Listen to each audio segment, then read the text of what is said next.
Guilliman returned to a galaxy that calls itself an empire, but behaves like a corpse on life support. He sees inefficiency everywhere, laws that contradict each other, wars that cannot be won, supply chains that exist only on parchment. To Guilliman, this is failure. And so he does what Guilliman has always done. He fixes things, he reforms, he organizes, he rationalizes.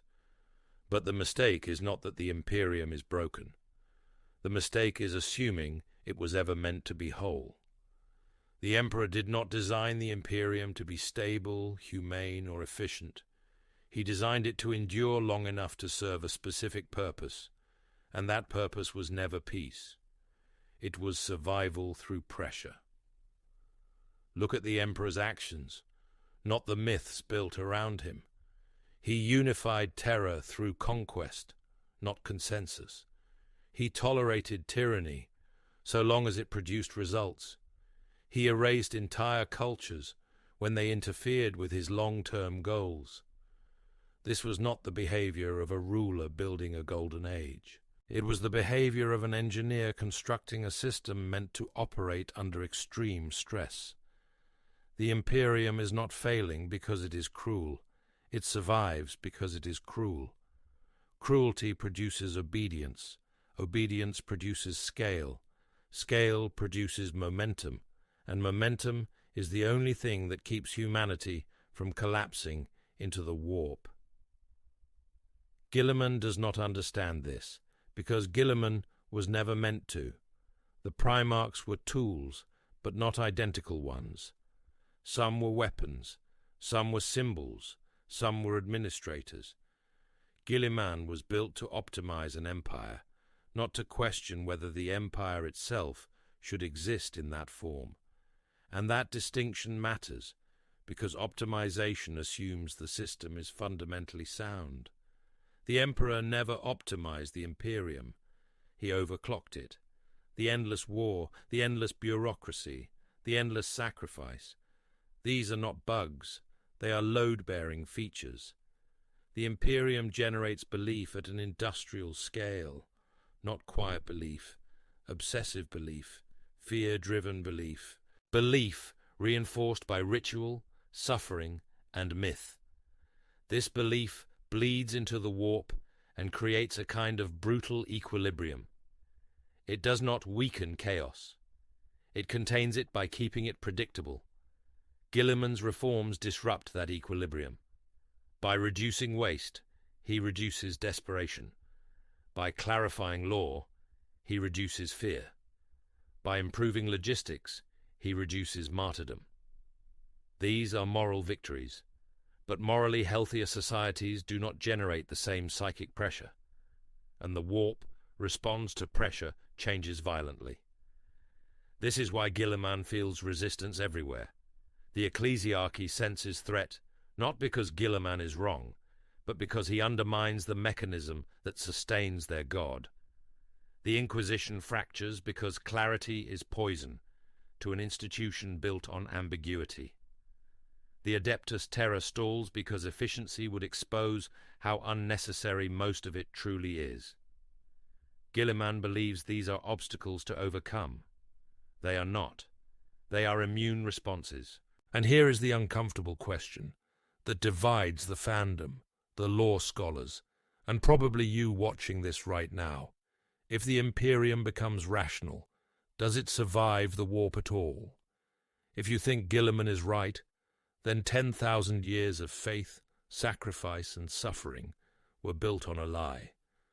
But if you think the Emperor was right, then Guilliman's success is the beginning of the end. I'm genuinely curious where you land on that, because your answer decides which future you believe this galaxy is heading toward. The Emperor understood something Guilliman refuses to accept. Humanity is not strong enough to face the warp without becoming monstrous. The Imperium is not humanity at its best. It is humanity at its most durable. This is why the Emperor cannot simply return and fix things. An awakened Emperor would destabilize the balance he created. His silence is not absence. it is containment. The Golden Throne is not a failure. It is a lock. Guilliman wants to heal the Imperium. But healing implies recovery, and recovery implies a return to a previous healthy state. That state never existed. The Great Crusade was not a golden age. It was a sprint toward an impossible finish line before chaos adapted. And chaos always adapts. Guilliman's tragedy is not that he is wrong. It's that he is correct in the wrong era. In a galaxy without gods, his Imperium would thrive. In this one, reason alone is insufficient. The Emperor did not want a civilization that could flourish. He wanted one that could endure just long enough for something better, to maybe, possibly one day replace it. And Guilliman's greatest crime may be trying to make the Imperium worth saving, instead of accepting that it was only ever meant to be used. That is why Guilliman feels like hope, and why hope, in Warhammer 40,000, is always the most dangerous thing of all. If Guilliman's reforms were merely unpopular, they would have failed quietly. Instead, they provoke chaos at every level of the Imperium. Not because they are ineffective, but because they are correcting something that was never meant to be corrected. The Imperium does not collapse under Guilliman's logic. It recoils. Every attempt to impose clarity triggers fragmentation. Planets comply on paper and sabotage in practice. Institutions adopt reform symbolically while hollowing them out from within. This is not incompetence. This is cultural self-defense. The Imperium has evolved for 10,000 years into a system that treats stability as a threat. Guilliman believes resistance comes from corruption and ignorance, but the deeper truth is far more disturbing. The Imperium knows what it is. Guilliman is the anomaly. Faith is not merely tolerated because the Emperor became a god. Faith is required because the warp demands emotional excess. Despair, fanaticism, terror, and reverence are psychic fuels.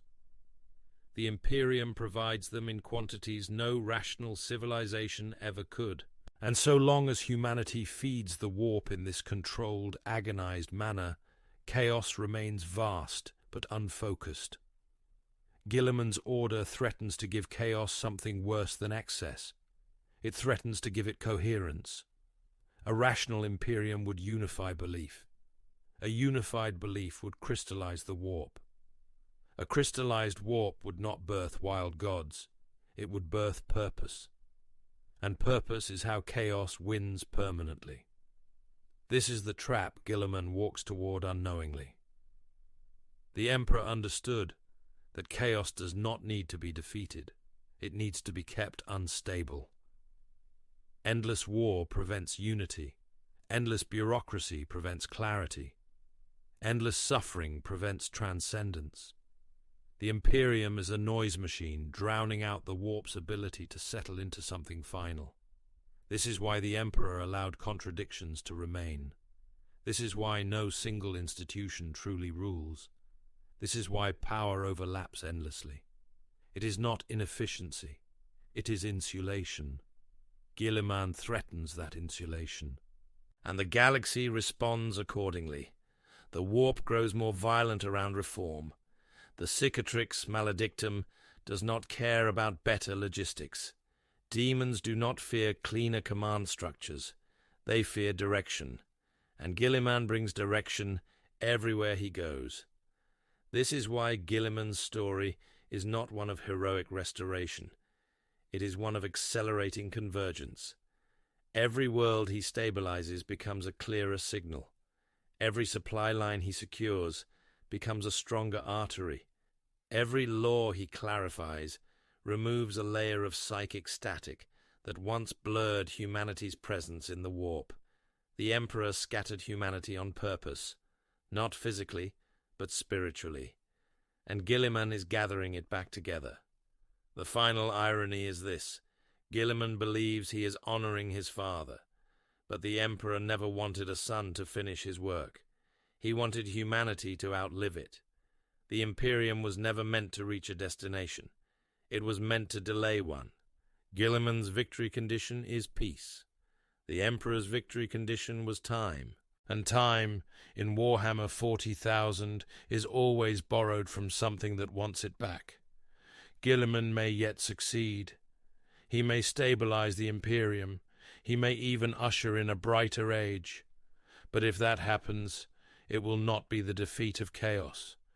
It will be the moment chaos finally knows exactly where to strike. And that is why the Emperor never wanted Guilliman to save the Imperium, because saving it might finally make it visible.